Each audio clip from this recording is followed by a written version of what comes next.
दोस्तों, परिवार केवल परिवार नहीं बल्कि पूरी दुनिया होता है। जी हाँ दोस्तों, आप परिवार के लिए पूरी दुनिया होते हैं और आपका परिवार आपके लिए पूरी दुनिया होता है। और इस दुनिया में हम सब खुश रहते हैं। My family is my happiness, my family is my world. यानी मेरा परिवार मेरा संसार है, मेरी दुनिया है, और ये सभी के लिए होती है दोस्तों।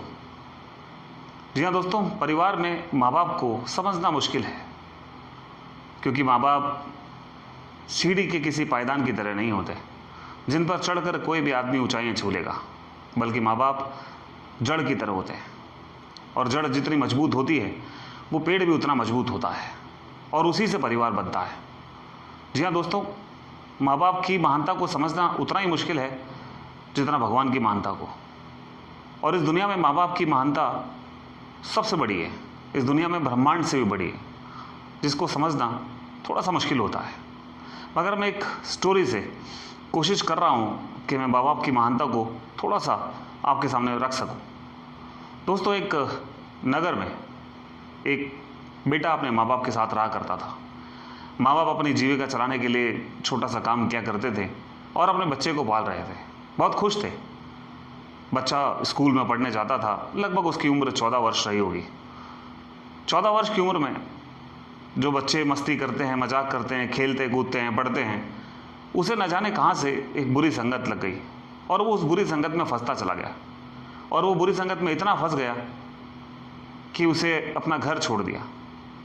वो मजबूर हो गया अपना घर छोड़ने पर। घर छोड़ने पर माँ बाप बहुत परेशान हुए। कई महीनों तक उन्हें नींद नहीं आई, बहुत परेशान थे, लेकिन कर क्या सकते थे, क्योंकि बहुत ढूंढने के बाद भी नहीं मिला। वो बच्चा न जाने कहाँ चला गया और वो बच्चा यहाँ वहाँ न जाने अपनी ज़िंदगी कैसे बिताता रहा, क्योंकि बुरी संगत में पढ़कर वो कुछ ऐसी आदतें शायद सीख गया था जिसकी वजह से वो अपने माँ बाप के सामने नहीं आना चाहता था। लेकिन कई महीनों, कई साल बीतने के बाद अचानक से कहानी में बदलाव आया और वो बच्चा अपने गांव लौटा। और जब वो गांव लौटा तो सबसे पहले वो अपने माँ बाप के घर जाना चाहता था। थोड़ा सा डरा हुआ था और सोच रहा था कि न जाने माँ बाप क्या कहेंगे, वो किस हाल में होंगे। तो उसे दूर से अपना घर दिखाई दिया, जहाँ उसे एक लाइट जलती हुई दिखाई दी। शायद उसे लगा कि कोई और भी घर में है, और वो तेज़ी से अपने घर की तरफ चला। उसने देखा कि उसके घर का दरवाज़ा खुला हुआ था और वो घर के अंदर प्रवेश कर गया। जैसे ही वो घर के अंदर गया, उसने देखा कि उसके माँ बाप बरामदे में बैठे थे और ऐसे बैठे थे जैसे कि बरसों से किसी की प्रतीक्षा कर रहे हो, किसी का इंतजार कर रहे हो। जब उसने अपने माँ बाप को देखा तो वो बहुत आश्चर्यचकित हुआ और उसने आवाज़ लगाई, बाबूजी। तो जैसे ही उसने आवाज़ सुनी, उसके बाबूजी ने उसको देखा और दोनों ही बिलख पड़े और उसे गले लगा लिया और रोने लगे। और इतना रोए कि शायद समुद्र भी कम पड़ जाता। अपने बच्चे को खुशहाल देखकर, सही सलामत देखकर दोनों माँ बाप बहुत खुश थे और बहुत रोए और बहुत देर तक उसे छोड़ा नहीं। उसे पकड़ के रखा, उसे अपने गले लगा के रखा, उसे सीने से लगा के रखा कि तू मेरे लाल कहाँ चला गया था। थोड़ी देर बाद जब सब कुछ ठीक हुआ, तब उस बच्चे ने अपने माँ बाप से पूछा कि आपने दरवाज़ा क्यों खुला रखा था? मुझे तो लगा डर कि कहीं कुछ हो तो नहीं गया। तब माँ बाप ने कहा कि बेटा, जब से तू गया है हमने तो दरवाज़ा बंद ही नहीं किया और हम तेरी रोज़ प्रतीक्षा करते थे, क्योंकि हम जानते थे कि एक न एक दिन तू लौट कर हमारे पास ही आएगा। और हमारी भगवान ने सुन ली और आज तो हमारे पास है। बेटा, अब हमें कहीं छोड़कर मत जाना। बस दोस्तों, ये करुणा भरी पुकार सुनकर उस बेटे का दिल पसीज गया। वो पूरी तरह से बदल गया और उसने प्रण किया कि मैं आज के बाद अपने माँ बाप के लिए वो करूँगा जो आज तक मैं नहीं कर सका। अब वो थोड़ा समझदार हो चुका था। बुरी संगत की वजह से उसके अंदर काफ़ी चीज़ें बुरी भी थी, तो उसने ठोकर खाकर कुछ अच्छा भी सीखा था। अब वो अपने माँ बाप के साथ रहने का प्रण करने लगा और पूरी रात उनके साथ बैठ के बात करता रहा और उसके माँ बाप बहुत खुश हुए। दोस्तों, समय बीता और वो बच्चा एक लायक बच्चा बना और उसने अपने माँ बाप को संभाला, अपने माँ बाप का सहारा बना। जी हाँ दोस्तों, ये जो प्यार का समुंदर है, ये ममता का सागर है, ये कभी कम नहीं होता। वो सागर जिससे पार पाना बहुत मुश्किल है और वो सिर्फ हमारे माँ बाप होते हैं। तो ऐसी स्थिति में हम क्या करें?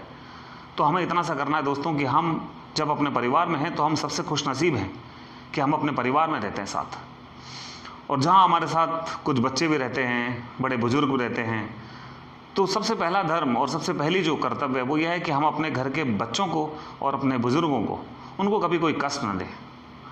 उनकी आंखों में आंसू आने से पहले वो कारण मिटा दो जिसकी वजह से उनकी आंखों में आंसू आ सकते हैं। दोस्तों, उन्हें कभी भी इस बात का एहसास मत होने दो कि वो उपेक्षित हैं या वो बोझ हैं। वो आपके लिए इज्जत है और वो आपको समाज में आपको नाम, शोहरत, दौलत सब दिला सकती है। अपने बच्चों को और अपने बुजुर्गों को कभी अपेक्षित मत करो, उपेक्षित मत करो। अपने बच्चों को और अपने बुजुर्गों को वो सम्मान दे जिसके वो लायक हैं, जिसके वो हकदार हैं। जी हाँ दोस्तों, आपके बच्चे और आपके बुजुर्गों के बिना वो परिवार कभी पूरा नहीं होता।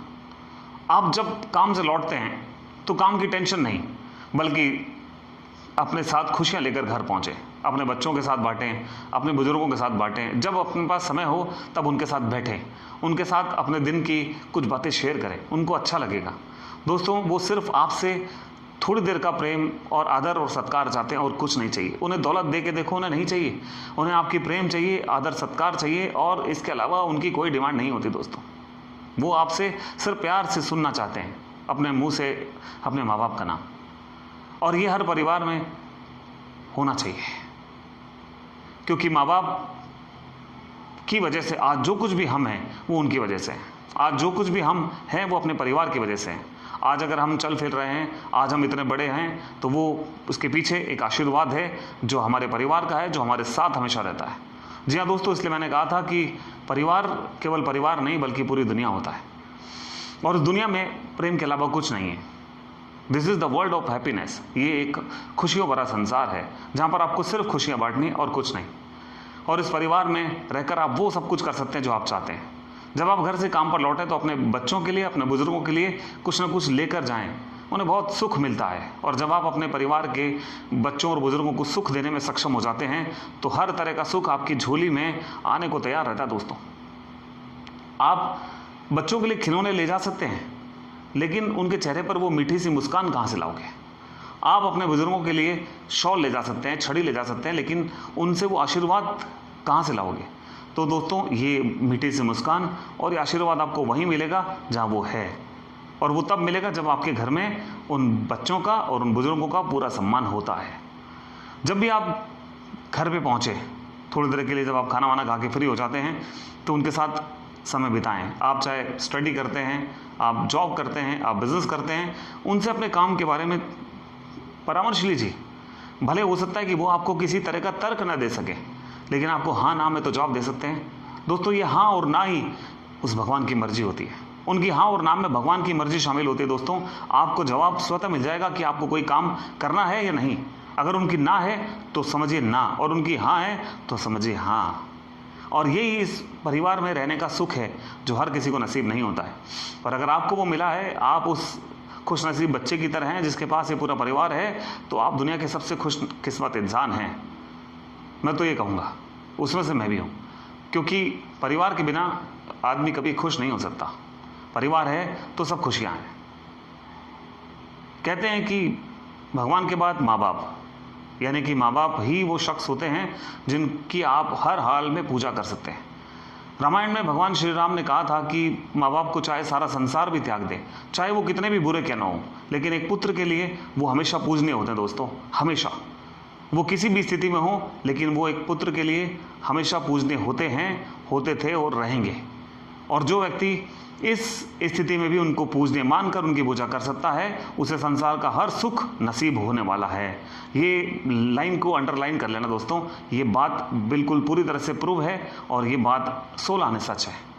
जी हाँ दोस्तों, परिवार की खुशियाँ परिवार से है, और उसमें माँ बाप का रोल बहुत बड़ा होता है। माँ बाप की महानता को समझना है तो उनके साथ बैठो, उनके चरणों में बैठकर उस चीज़ को जब आप प्राप्त करोगे, उस आशीर्वाद को आप लोगे, तो आप समझ जाओगे कि दुनिया के सबसे खुश नसीब इंसानों में आपका नाम शुमार हो चुका है। राइट? आज तक इतना ही। मैं फिर मिलूंगा आपसे अगले वीडियो में। तब तक के लिए सच्ची हंसी से हंसते रहिए और मुस्कुराते रहिए। मेरी शुभकामनाएं। धन्यवाद।